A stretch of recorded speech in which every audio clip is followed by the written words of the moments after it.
নমস্কার, সবাই ভালো আছেন তো? আজকে আমরা একটা নতুন ব্লগ নিয়ে আবার চলে এসেছি।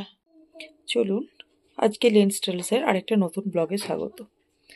এখন 9:30 বাজতে যায় রাত্রি, দেরি হয়ে গেছে অনেকটা, কিছুটা মাংস আছে। চলুন চটজলদি মাংসের একটা প্রিপারেশন করে নিই। প্রথমে কড়াইটা একটু গরম করে অল্প একটু তেল দিয়ে দিলাম। অল্প একটুখানি তেল দিয়ে তেলটা গরম হতে দিলাম। পাশে দেখুন ডাল রান্না হচ্ছে মোনালির জন্য। আর এখানে গরম হয়ে গেলেই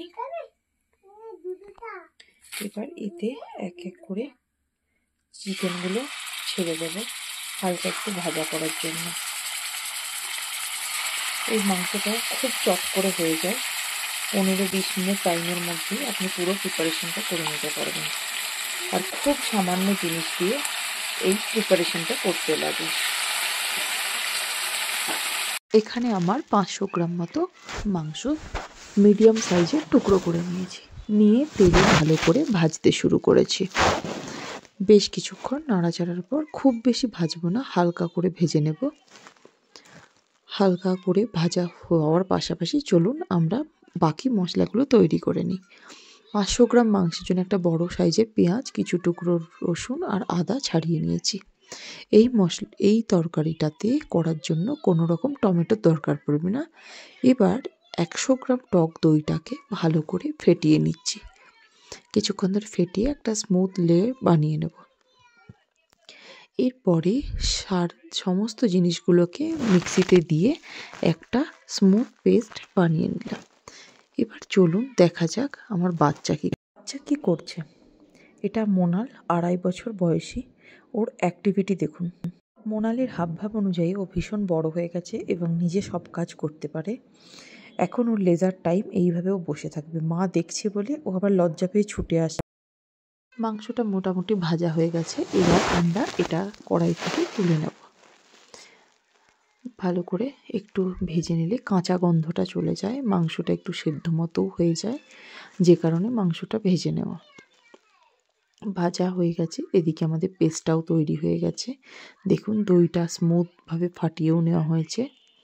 মাংসটাকে তুলে রেখে এবার বাকি যে তেলটা আছে তাতে 2-3 টুকরো দারচিনি ছেড়ে দিলাম। দারচিনি দিয়ে একটু দারচিনিটাকে ভাজা করে নিচ্ছি, সুন্দর একটা গন্ধ বেরোলে এবার দারচিনির ওই তেলটাতে পুরো মশলার পেস্টটা দিয়ে দিলাম। মশলার পেস্টটা দিয়ে ভালো করে বেশ কিছুক্ষণ ধরে নাড়তে হবে, নেড়ে একটু ভাজতে হবে যাতে পেঁয়াজ রসুনের কাঁচা গন্ধটা না বেরোয়। মোটামুটি 5-7 মিনিট ভাজলেই পেঁয়াজ রসুনের কাঁচা গন্ধটা চলে যায়। একটু হালকা ভাজা হয়ে এলে, বাদামি হয়ে এলে তারপর তাতে একটু নুন ছড়িয়ে দেবেন, দিয়ে একটু জল দিয়ে আর একবার ভাজতে থাকবেন।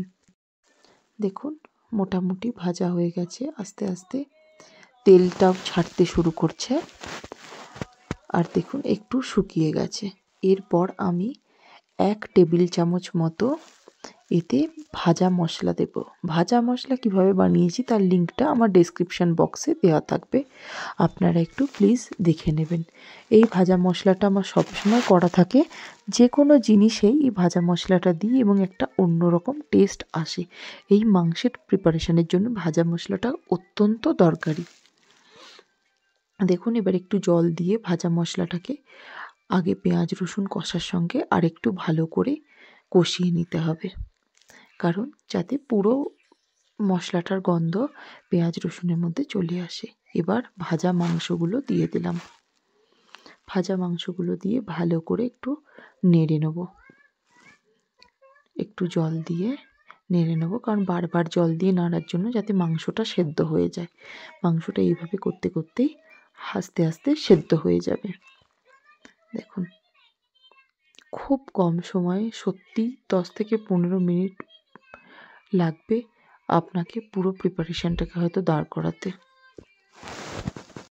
এই মাংসর প্রিপারেশানটা আমাদের বাড়িতে আমার এবং হাজব্যান্ডের দুজনেরই খুব পছন্দ, এবং যেহেতু আমরা এই মশলার প্রিপারেশানটায় শুধু দই ব্যবহার করব, অনেকেই কাজু বাটা দিয়ে থাকেন, আমরা ব্যবহার করি না, কারণ যাতে অতটা বেশি রান্নাটা রিচ না হয়ে যায়।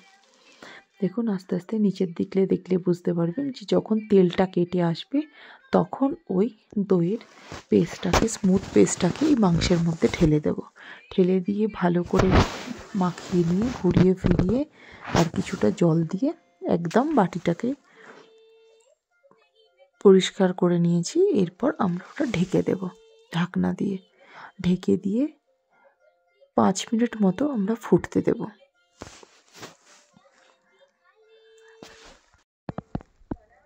চলুন, এটা হয়ে গেছে। এবার এটা ঢেকে রেখে দিই। এবার এর মধ্যে ঢেকে রাখার পাশাপাশি যেটা করে নেব, কিছুটা আমরা ধনেপাতা কুচিয়ে রাখবো আর কিছুটা কস্তুরি মেথি 1 চামচ মতো আলাদা করে বের করে রাখবো। ঢাকাটা খুলে দেখুন 5 মিনিট বাদে এরকম ফুটে আস্তে আস্তে তেলটা কেটে বেরিয়ে আসবে। সেই সময় এর মধ্যে কস্তুরি মেথি আর ধনেপাতা মিশিয়ে আরও 2-3 মিনিট একটু ভালো করে ফুটিয়ে নেব।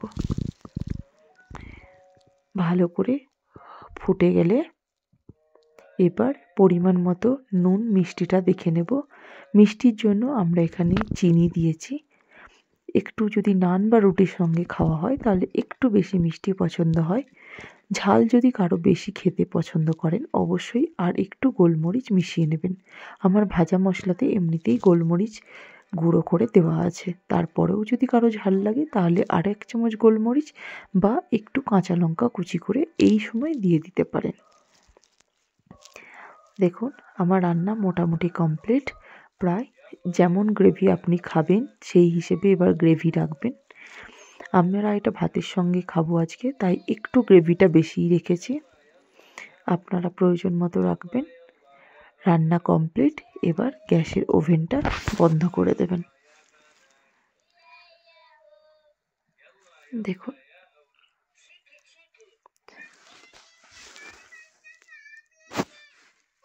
এটা ফাইনাল রেসিপি তৈরি হওয়ার পর লুক। দেখুন কেমন টেস্টি হয়েছে।